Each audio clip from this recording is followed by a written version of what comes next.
زموږ په ټولو خبرو کې د یو کس ما په خیال سره د هغه نوم نه دی راغلی او په دې کې چې کوم دی نو د هغه منډه ترړه ډېره زیاته وه او هغه د بلاول بټو زرداري دا دته په ده پورې خلکو ډېرې خنداګانې مو کړې ډېرې ملنډې مو کړې خو زما په حساب سره زه چې اوسني سیاستدانانو ته ګورم نو زه یم چې د ټاپ میچور سیاستدانانو کې یو دی. اعوذ بالله من الشیطان الرجیم بسم الله الرحمن الرحیم. قدرمنو کتونکو زه د خپل فیسبوک او د یوټیوب چې کوم زما چینل دی د هغې لپاره نو زه حاضر یم. السلام علیکم ورحمة الله وبرکاته. کتونکو شپږیشتم آئینی ترمیم چې کوم دی نو په هغې باندې موږ مخکې بحث کړی چې یاره د آئیني عدالت چې کوم دی ضرورت شته او که نشته. اوس دغه شپږیشتم ترمیم چې کوم دی نو سینټ او قانوني اسمبلی چې کوم دی نو په ټوټل میجارټي منظور کړی دی او د هغې په نتیجه کې پوري طور په 3 ورځو کې چې کوم دی پارلیماني چې کومه کمیټه جوړه شوې هغې د سپریم کورټ لپاره نوی چیف جسټس یحیی اپریدي هغه نامزد کړی دی او په دغه نه علاوه چې کوم دی نو بیا به آئیني بیچ جوړېږي. مونږه د عدالت په دغه باندې خبره نه کوو نه ټولو ججانو کوو خو هغه ججان چې چا د چیف جسټس په حیث باندې یو ډیکټیټر ته مطلب دا چې تحفظ ورکړی او بیا منتخب وزیر اعظمان چې کوم دی نو هغې کورونو ته لېږلي په دغه نتیجې باندې زه ګورم چې د هغه وخت نه راواله د ایوب خان د وختونو تر دې وخته پورې په دې وطن باندې چې کوم دی نو جوډیشل مارشل لا وه او نظام چې کوم دی نو د یېرې د وجې نه چې کوم دی دا ودرېدلی و. زه خو ورته په دغه نظر ګورم سرجي چې د دې ترمیم سره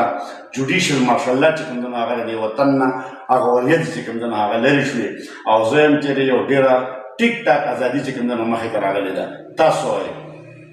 د ټول اول خو ستا د پیج او د یوټیوب چینل ټولو کتونکو ملګرو ته د زړه د اخلاصه نیکې هیلې او احترامات. السلام علیکم. روغ جوړ او ژوندي او خوشحاله اوسئ. جناب محمد اسرار خان خبره ستاسو بالکل درسته ده. زموږ د نظره چې څونه خلک تیر شو او څونه ججان تیر شو نو هر یو چیف جسټس چې کوم دی نو ډېر یو دوه درېو نه علاوه هغو عموما چې کوم دی نو د وخت ډیکټیټر یا د وخت د حکومت مرسته کړې ده او هغو ته چې کوم دی نو لاره ازاده کړې ده، لاره یې ورته ښولې ده چې خپل مخالف څنګه به تو رانیسي، څنګه به چې کوم دی نو هغه د خپو نه لاندې کړي او څنګه به یې خپل تابع کړي. نو که په دغې نیت باندې یو کار کېږي نو ظاهره ده چې هغه غلط هم دی، د هغې نتیجه هم غلطه ده. نو اوس دا خبره چې کوم تاسو اوس کوئ نو د دې یو داسې جج چې د هغه بالکل نه د یو سره دی نه د بل سره دی، د هغه ماضي د دې ګواه ده چې هغه همیشه دپاره د آئین په دایره کې دننه خبره کړې ده که هغه د هرې پارټۍ خلاف کړه او په پاک کې راغله. نن بېشکه چې پي ټي آی والا وایي خو زما خپل دا خیال دی چې زه یم چې انشاءالله په دې را روان 3 کاله کې به د ده د دواړو ټولو پارټیانو والا خوشحاله وي، دا به خفه دی او د آئین پاسداري به راشي، د قانون پاسداري به راشي که نه. حالانکه مطلب دا چې ټول بارکونسلو تقریبا د جسټس یحیی اپریدي د دغه مطلب دا دی چې د تعیناتۍ د هغې ملګرتیا کړې ده او وایي چې دا ډېره ښه فیصله ده. حالانکه زموږ خو خپل دا خیال و چې که فرض که جسټس منصور علي شاه دي چیف جسټس کې او د خلکو زیات تر خیال دا چې جسټس منصور علي شاه به چې کوم دی چیف جسټس کې او دا یحیی اپریدي به چې کوم دی د آئیني کمیټۍ چې کوم دی لکه د آئیني چې کوم بینچ دی د هغې مشر به کي یو لکه مطلب دا ده چې یو ایکول فیصله به وشي. خو بهرحال کومه چې کمیټي وه پارلیماني نو هغې هغه فیصله هغه شانتې ونه کړه. نو د هغې نه هم زما په خیال چې د پاکستان تحریک انصاف چې کوم د خلکو دغه توقع ساتله نو هغه هغه شانتې رانله. بهرحال یو ښه فیصله وشو او زما په خیال چې یو ډېر غیر متنازع کس چې کوم تاسو وي نو هغه مطلب دا چې څنګه تاسو ووایئ هغه مطلب چیف جسټس راغی او اوس مخکې ګورو چې یاره لکه دا خبره ستاسو بالکل درسته ده. په کمیټۍ کې به هم په دې باندې ښه ډېر بحث شوی، په دې باندې به خبرې شوي. د کمیټۍ خلک کوم چې که فرض کړه د یوې پارټۍ 4 کسان دي نو د 4 کسانو هم خپل رایه دي نو د هغې نه بعد د دې 3 واړو په باره کې چې کومه ریکمنډډ کسانو نو د دې یو په باره کې به د هغې نه تپوس شوی او هغې ته به ویلي نو په دغې وجه باندې به چې دی نو په اخرۍ کې یو نتیجې ته خلک رسېدلی چې بھائی دا سړی کې دا خوبیانې دي دا خمیانې دي په دې کې دا خوبیانې دي دا خمیانې دي په دې کې دا خوبیانې دا خمیانې دي نو په دغې مجموعي صورتحال کې به د دې وسلې کوم چې انتخاب وشو نو په دغه کې به هغه خامیانې د دې نورو په نسبت باندې کمې او خوبیانې به زیاتې وي نو ځکه به د انتخاب کړی لکه دا به داسې په هوا کې نه شوی او نه به چې کوم دی نو دې حکومت داسې کوي چې یاره دې یو جج واخلي او هغه دې خامخا لدهي موږ ډېره ځله داسې لیدلي جناب البقار علي بټو شهید چې کوم دی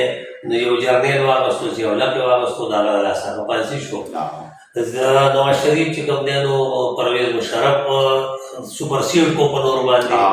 هغه چې کوم دی نو د هغه دپاره انتهایي دشمن ثابت شو څو ځله داسې شوي دي ایون چې کوم دی نو دا اوسنی دا چې دی نو دا کوم چې زموږ تېر وخت ریټایر شوی دی نو دا هم د نواز شریف په قلم شوی خو د هغه سره یې سګړي دا بس نو او بیا دغه ټولو څیزونو ته که دغه بد مونږ ګورو نو دغه ټولو څیزونو ته بیا چې کوم دی د سپریم کورټ چیف جسټس چې کوم دی تحفظ ورکړی دی نو زما په خیال چې اوس زه وایم چې د دې 26وي آئیني ترمیم سره مکمل جمهوري عمل چې کوم دی چې د جمهوریت ویلی شي نو فلحال خو زه وایم چې یاره ایټلیسټ په پوره په پاکستان د هر یو ادارې دپاره نه وي نو زمونږ دا جوډیشري چې کوم دی نو استعمالېده نو چې دا استعمالېده نو ایټلیسټ د جوډیشري په حساب سره چې کوم دی نو یو بهترین څیز وشولو او کوم هغه دغه ته به چې کوم هغه وي چې یاره دا عدالتي مارشله ده نو ایټلیسټ د هغې لاره ونیوی شوه نو دا ترمیم چې دی نو دا د ټولو پارټیانو په حق کې وایي انشاءالله په راروان وخت کې به که نن پي ټي آی خفه ده یا بله پارټي خفه ده دا ټول به په دې باندې بیا وروسته خوشحاله وي او دا خبرې دا کریډټ به هم زه دا ووایم چې مخکې هم یو ځل چې کوم دی 18 ترمیم چې کله کېدو نو مطلب هغه هم د پیپل پارټۍ او د مسلم لیګ نون مطلب دا دی چې مشترکه حکومت په دې پیرام دی نو دغه هم لکه مطلب دا دی چې د دغې پارټو مشرانو ته به موږ ووایو چې کله هم هغې په آئین کې ترمیم کړی ده د هغې پیده چې کومه ده هغه د پاکستان قام ته شوې ده عملا مطلب دا دی چې هغه عملي شوي دي او که نه دي خو په څه صورت کې مطلب دا دی چې هغه ترمیمونو د څه خلکو لپاره چې کوم ډېر زیات مشکلات پیدا کړي دي او چې کوم ته مقتدرې حلقې ویلی شي هغه اوس هم په دغه ترمیمونو باندې چې کوم دی نو لکه نالا دي او خفه دي او کوشش کوي چې دغه چې کوم دی نو هغه واپس بوځي خو تر اوسه پورې په 18 ترمیم کې هغې ته کامیابي نه راتللی شوې او دغه شانتې به انشاءالله که فرض کړه چې 20 ترمیم دی نو دا هم د هغه خلکو لپاره ماته ښه نه ښکاري تاسو وایئ ما همدغه خبره راته وکړه چې په دې باندې به په روان دور کې دا ټولې پارټیانې خوشحاله وي ځکه چې دا چې دی نو دا غیر آئیني غیر قانوني قدمونو اوچتولو لاره نیولي نو که دغه لاره بنده شي نو دا بیا د هرې پارټۍ لپاره ښه دا بیا د عوامو لپاره ښه یو کس پکې دا هم ویلي و چې یاره د 26وي آئیني ترمیم نه قوم ته څه پیدا ده آیا د هغو په بوک او په اخلاص او په دې کې به څه کمۍ راشي نو دا هم ډېر د تنګ نظرۍ سوچ دی چې د دې نه قوم ته څه پیدا ده او په مهنګایۍ کې او په بوک افلاس کې به کمۍ راشي ولې به نه راځي چې په یو وطن کې چې کوم دی نو استحکام وي په یو وطن کې کله سیاسي استحکام وي د یو بل خپې راښکودل نه د یو بل راغورځول نه یو بل ته محتاجول نه یو بل چې کوم دی نو زه به په ښکاره الفاظو کې ووایم چې تا اسټیبلیشمنټ او جوډیشري ته څوک راونه غورځوي ته ورته د خپو نه ونه نیسي او هغه تو چې کوم دی نو ذلیل او خوار نه کړي او هغه تو ترقیاتي کارونو ته پرېنږدي نو ترقي به څنګه کېږي ترقي چې که فرض کړه دا څیزونه کم شو دا ختم شو دا په ځای ودرېده نو سیاسي استحکام راځي د سیاسي استحکام سره سره معاشي استحکام بیخي تړلی دی دا د دې جز دی دا داسې وګڼه چې دا د سمندر د سیند دوه غاړې دي دا دواړه یو شان روان دي که یو ځای کېږي نه خو روان دي یو شان دي چې یو څومره سفر کوي نو دا بل ورسره هم دومره سفر کوي یاره چې زه خو دومره وایم دا عدالتي دغه چې که فرض کا د جسټس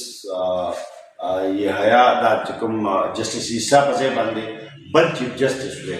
نو په دې اسمبلی په دې کاروایي باندې هم سټې ورکوله بالکل یې ورکولی شي او وایي چې باید دا نه کېږي دا غیر قانوني اجلاس دی دا پلان دی دا پلان دی په دې ملک کې دومره لویه انارکي پیدا شوې وه خو دا کریډټ هم قاضي فیضي صاحب آیا داسې مخکې نه دي شوي لکه که تاسو په داسې نږدې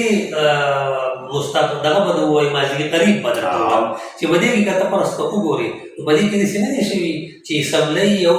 قانون پاس کړی دی یو بل یې پاس کړی دی یو فیصله یې کړې ده او هغه ورته چې کوم دی نو عدالت نلیفای کړې ده هغې ورله ختمه کړې ده وایي دا تاسو نشئ کولی نو حالانکه دغه مقننه ده هغې ته د قانون جوړولو اختیار دی او لکه مطلب دا چې عدالت پہ تشریح کوي نہ علامہ اقبال یو شعر دی هغه وایي چې وایي مجھ کو پیدا کر کے اپنا نقطہ چھی پیدا کیا اپنا نقش ہوں اپنے مستقبل سے گلا رکھتا ہوں میں جوډیشري دا که د هر څوک دی دا چې کوم دی نو دا د حکومت لاندې ادارې دي اوس که جوډیشري څه کوي څه وکوي دی خو چې کوم دی نو دې به څوک قانون جوړوي دې به څوک ورکوي او دا به چې کوم دی نو په هغې باندې فیصله کوي د هغې تشریح به کوي چې دې مطلب دا دی دې مطلب دا دی خو داسې به نه وي چې د هغې دپاره به د بلیک ډکشنرۍ او هغه نومونه رعایت کړي په خدای یقین نومونه اورېدلي نه وو چې توره ډکشنري به کې داسې شوي لکه تور لغات اوس تور لغت به پکې صحیح نه او خپل سیسټم خو وګوره چې جج کومه فیصله ورکوي نو هغه په لاندې عدالتونو کې مطلب دا دی چې وکیلان په دغه کې ښیي په پرزیدنټ کې چې دا مخکې په دې طریقه باندې دا فیصله شوې دا شوې ده خو چې بیا کوم خلک قانون جوړوي نو مطلب دا دی چې هغه نه منم په هغې باندې استعګانې ورکوم دا یاره زما په خیال چې سر زه خو د خپل باس راغونډوم زه یم چې د دې قام دپاره ما نه اکثر خلک تپوس کوي یاره دې نه به څه خوشحالي راشي نو زه یم چې یاره کم از کم هغه سیاستدانان چې د کلونو راڅخه غواړي چې یاره دې وطن ته لږه ترقي ورکړي زموږ په ټولو خبرو کې د یو کس ما په خیال سره د هغه نوم نه دی راغلی او په دې کې چې کوم دی نو د هغه منډه ترړه ډېره زیاته وه او هغه د بلاول بټو زرداري دا دته په ده پورې خلکو ډېرې خنداګانې مو کړې ډېرې ملنډې مو کړې خو زما په حساب سره زه چې اوسني سیاستدانانو ته ګورم نو زه یم چې دی د ټاپ میچور سیاستدانانو کې یو دی هلک دی خو د ده سوچ چې دی نو د هلکانو نه دی دا د یو سیزنډ او د میچور پالیټیشن دی نو د ده تعریف چې دی نو پکې مونږ د پکې اړونوم نه دی اخیستی نو زه د هغه کردار د هم سلوټ کوم او هغه هم زما په خیال سره چې د دې ملک دپاره په ډېرو اهمو سیاستدانانو کې ښکاري دی نه بلکل زه هم دغه خبره کوم افسوس دا دی چې مونږ یې ذکر ونه کړو خو مونږ هغه د والد صاحب ذکر وکړو خو د هغه هم ونه کړو زمونږ نننی پروګرام چې کوم د شپږیشتم آئیني ترمیم په حواله باندې او په هغې کې چې کوم دی نو د مونږ په دې زما خپل نظر دا و چې یاره دا وطن چې کوم دی نو دا د جوډیشل مارشل لا نه د ترمیم د منظورېدو په نتیجه کې چې کوم دی نو خلاص شو څوک ته په هر نظر ګوري دا سړي خپله اره ده زمونږ اره چې کوم وه نو هغه دغه وه چې تاسو واورېدله تر بل پروګرام او د هر چا اتفاق سره ضروري نه دی او د هر چا اتفاق زموږ د اره سره ضروري نه دی خو تر بل پروګرام پورې ماله کوربه محمد اسرار او زما سره چې کوم کو زما مشر دی پروفیسر ریټایرډ پرنسپل رایشا صاحب اجازه راکړئ د الله په امان